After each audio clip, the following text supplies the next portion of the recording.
Europe planning to close borders. Fear prevailed all the countries.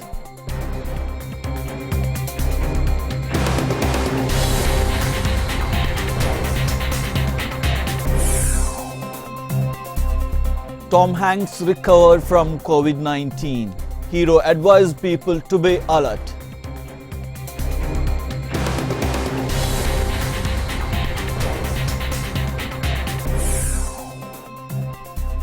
Taj Mahal closed due to corona. No entry for any visitor.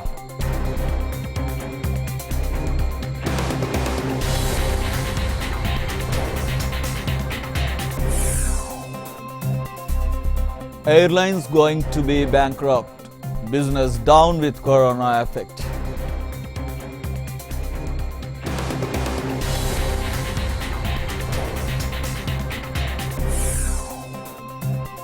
Cricketers troubling with IPL schedule, not able to finalize other tournaments.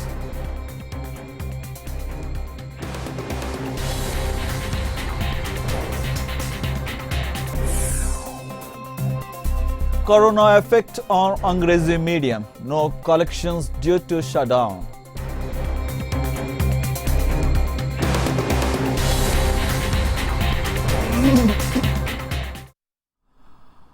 Well, let's start off with some global updates. The European Commission is planning to ban all non-essential travel throughout Europe's Schengen free travel zone as more countries close their borders to try to limit the spread of coronavirus. Commission President Ursula von der Leyen said she would ask leaders to implement the measures on Tuesday. She has stated that less travel, the more we can contain the virus. French President Emmanuel Macron earlier said the EU's external borders would be closed to travelers. Long-term residents, family members of EU nationals and diplomats would be exempt, as well as cross-border and healthcare workers and people transporting goods, Ms. Ursula said during a video conference. The measures would be in place for at least 30 days.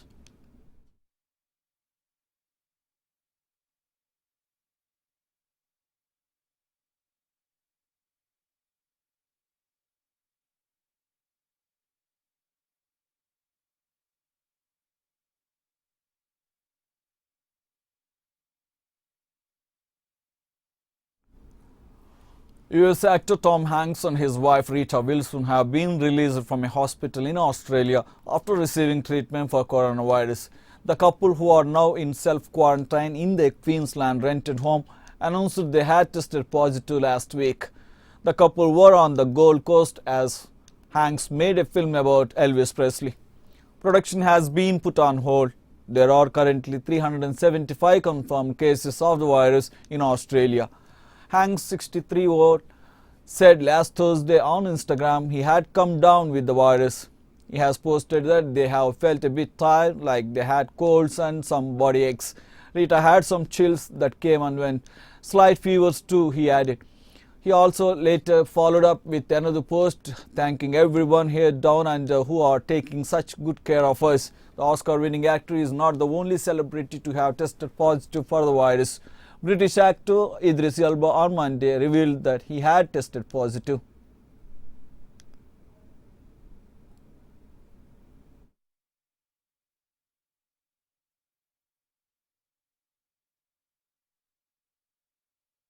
Iran issued its most dire warning yet Tuesday about the outbreak of the new coronavirus ravaging the country, suggesting millions could die in the Islamic Republic if the public keeps traveling and ignoring health guidance. A state television journalist who also is a medical doctor gave the warning only hours after hardline Shiite faithful the previous night pushed their way into the courtyards of two major shrines that had just been closed over fears of the virus.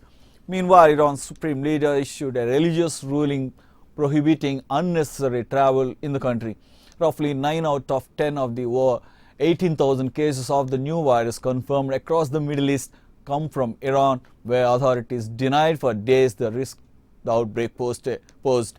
Officials have now implemented new checks for people trying to leave major cities ahead of Nowruz, the Persian New Year, on Friday, but have hesitated to quarantine the areas. That's even as the death toll in Iran saw another 13% increase on Tuesday.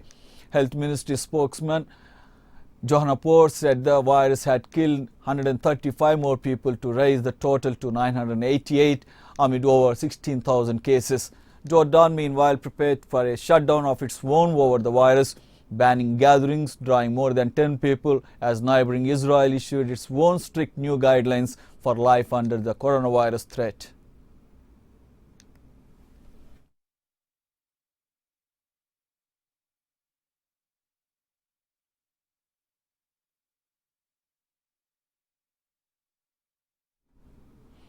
The murder trial of three Russians and a Ukrainian accused of involvement in the 2014 downing of Malaysia Airlines Flight 17 will be closed to the public and media when it briefly resumes later this month in a Dutch courtroom. The decision announced on Tuesday to close the March 23rd hearing comes after Dutch court said they would shut down until April 6th for all but urgent cases because of restrictions introduced by the government to fight the spread of the coronavirus. The landmark trial of the suspects in the July 17, 2014 downing of the Boeing 777 over eastern Ukraine began earlier this month in a courtroom packed with visitors, including family members of some of the 298 passengers and crew killed. None of the suspects showed up for the trial, which continued in their absence. A temporary media center was built next to the court for the hundreds of journalists who attended the trial. At the next session, the three-judge panel hearing the case will rule on requests made by prosecutors and defense attorneys for one of the suspects. The case will then be adjourned until June 8th. While public and media will not be allowed to attend, the hearing will be streamed online. The flight from Amsterdam to Kuala Lumpur in Malaysia was shot down by a Buck missile fired from territory controlled by pro-Moscow separatist rebels. Prosecutors say the missile and launcher were driven into Ukraine from a Russian military base, and the launcher was driven back to Russia after the downing of flight MH17. Russia denies involvement in the downing.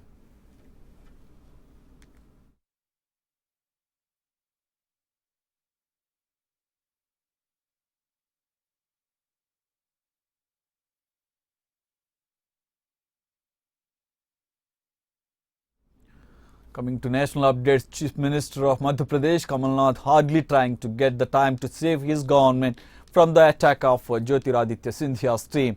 He is trying to bail out using Speaker's courtesy, but the governor has ruled out his options now with a letter dictating a deadline.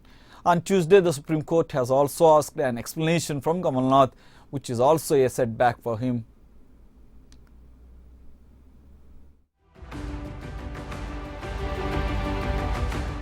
The Supreme Court has asked the Kamal Nath government in Madhya Pradesh to give by Wednesday its response to former Chief Minister Shivraj Singh Chauhan's plea seeking a direction for an immediate floor test in the assembly. A bench headed by Justice D.Y. Chandrachud on Tuesday said it will issue notice to the state government and others, including the Secretary of the Legislative Assembly, for Wednesday at 10:30 a.m.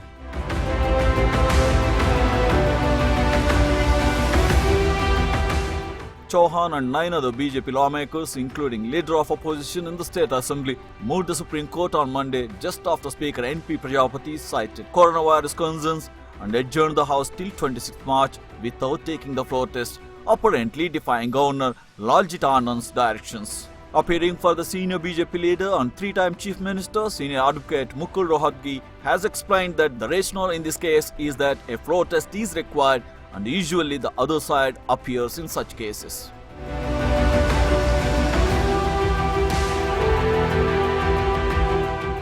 The bench then took note of the submission of Senior Advocate Maninder Singh, appearing for 16 rebel Congress MLAs, that they be also allowed to become parties to Chauhan's petition. Singh said 22 Congress MLAs have resigned from the assembly and the resignations of 6 lawmakers have already been accepted. He said the remaining 16 MLAs also want their resignations to be accepted. The bench granted Chauhan the liberty to serve the copy of the petition to the state government, speaker and others through email besides traditional modes of service notice.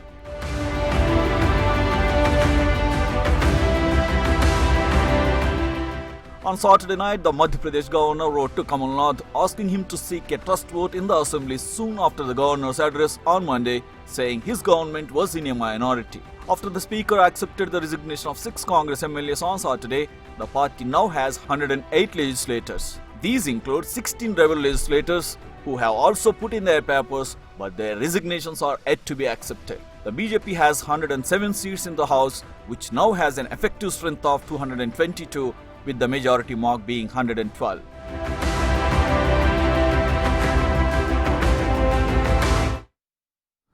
Senior BJP leader from Kerala and Union Minister of State for External Affairs V. Muralidharan has reportedly decided to stay away from public events and be on home quarantine for a few days. The 61-year-old leader had reportedly come into contact with the doctor from Sri Chitra Tirunal Institute of Medical Sciences and Technology in Thiruvananthapuram, who had tested positive for coronavirus on March 15th. The minister had earlier attended a meeting in which the doctor too was present. According to reports, the minister had decided to be in home quarantine at his Delhi residence and has so far not exhibited any symptoms of COVID-19. Tests were done immediately and his report returned negative on Monday, some reports said.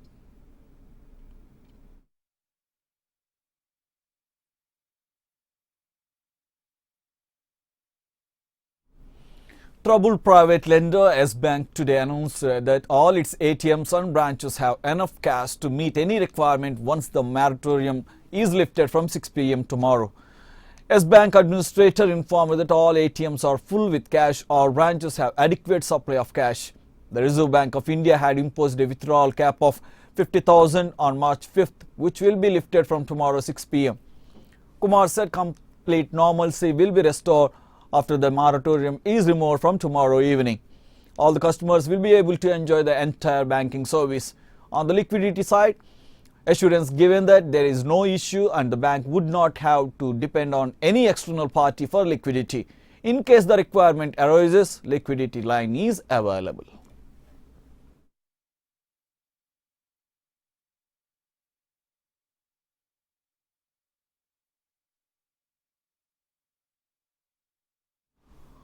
Nobody has been allowed traveling either from abroad or in the country due to coronavirus. Because of the threat prevailing all over the country, many have changed their plans of traveling. Business people almost stopped their journeys. The summer, which is a big season for air travel, has become a nightmare this time due to the virus threat. The total business expectations of airlines were changed, and the corona trouble is going to make those companies bankrupt.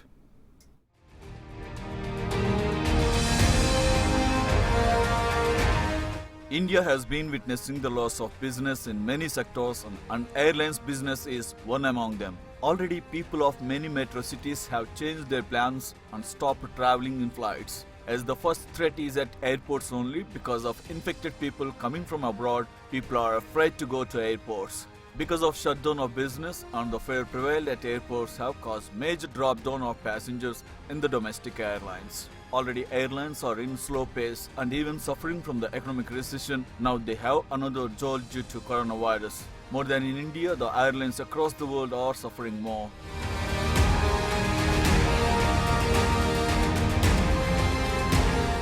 The coronavirus pandemic will bankrupt most airlines worldwide by the end of May, unless governments and the industry take coordinated steps to avoid such a situation, an aviation consultant warned. Many airlines have probably been driven into technical bankruptcy or substantially breached debt covenants already. Sydney-based consultancy CAPA Centre for Aviation warned in a statement Monday.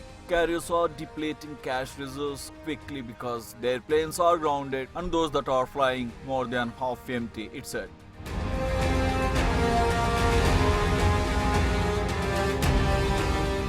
Most of the biggest carriers in the US, China and Middle East are likely to survive because of government help or support from their owners, CAPA said. Airlines have been among the biggest corporate casualties of the virus outbreak as the coronavirus grinds air traffic to a halt. Carriers from American Airlines Group Incorporation to Australia's Qantas Airways Limited have slashed capacity, while some like Sweden's SAS AB have temporarily laid off most staff. Flybe, Europe's biggest regional airline, has already collapsed. Carriers could face as much as $113 billion in lost revenue this year, according to International Air Transport Association.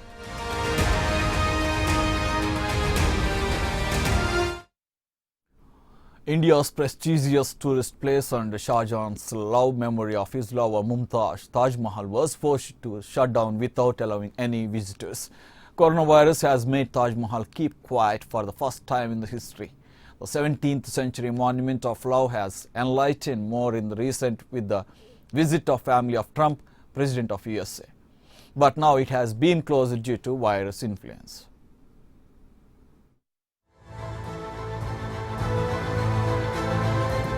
India's iconic monument, Taj Mahal, has shut down to halt the spread of the coronavirus, officials say. The Culture Ministry said tens of thousands visit the Monument of Love every day and it was imperative to shut it down. The Taj Mahal is one of the world's leading tourist attractions and draws as many as 70,000 people every day. India has 126 reported cases of COVID-19 and 3 related deaths. It has tested 6,000 people so far.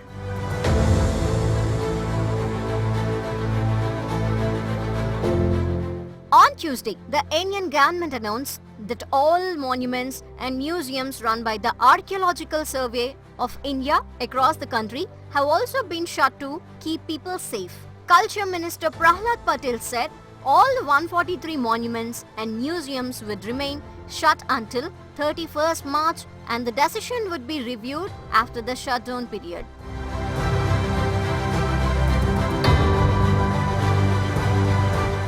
Four new cases were reported in India on Tuesday, but it's unclear if they all are included in the official count, which now stands at 126. One of them is a 60-year-old doctor in the southern state of Karnataka who treated a man who died from the coronavirus last week.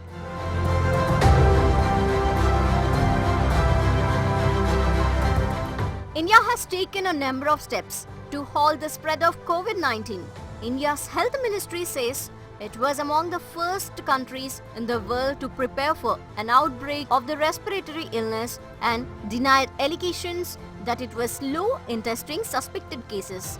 Experts say that India is in a critical phase where it needs to halt community transmissions.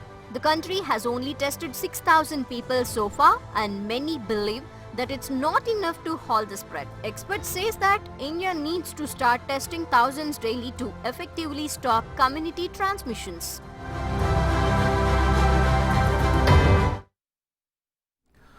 Two more people have been infected with novel coronavirus in Karnataka today, taking the total number of cases in the state to 10.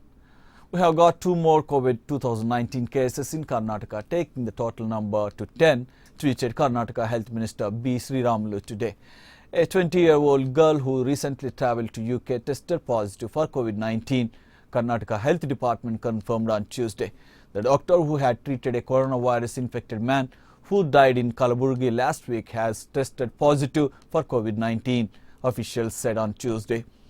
The 63-year-old doctor had been placed under quarantine at his home along with his family and is being shifted to an isolation ward. A 20-year-old woman who travelled from the UK has also tested positive for the coronavirus, taking the total number of positive cases in Karnataka to 10. These 10 cases include that of the 76-year-old Kalaburgi man who died due to comorbidity and has also tested positive for COVID-19 last week. Earlier on Monday, a 32-year-old man who returned from the US via London earlier this month tested positive for coronavirus, making it the 8th case in Karnataka. He was on home quarantine and has now been admitted to an isolation facility. He has returned from the US via London on March 8th, officials said.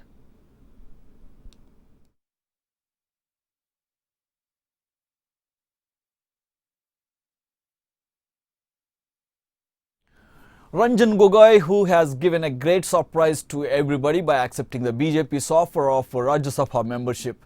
First time in the history of India, a person who has worked as Chief Justice is going to get nomination post of Parliamentary Affairs.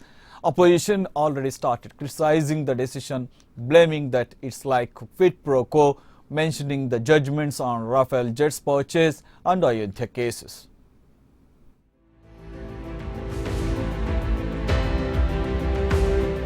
Former Chief Justice of India, Ranjan Gogoi, who was nominated to the Rajya Sabha, the upper house of the parliament, on Monday by President Ramnath Kovind in an unprecedented move, said his presence in a parliament will be an opportunity to project the views of the judiciary before the legislative and vice versa. He has started that he will go to Delhi probably tomorrow. Let he first take oath, then he will speak in detail to the media why he accepted this.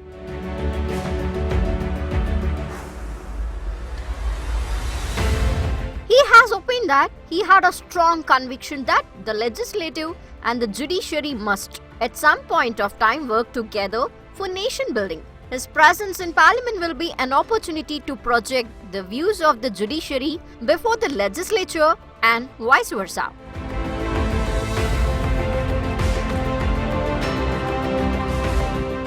Justice Gogoi had retired in November last year after presiding over the Supreme Court for around 13 months. He was among the 4 sitting top court judges who had held a first of its kind press conference in January 2018 when Deepak Mishra was the Chief Justice. They had alleged selective assignment of cases to preferred judges, and sensitive cases were being allotted to junior judges by Justice Deepak Mishra.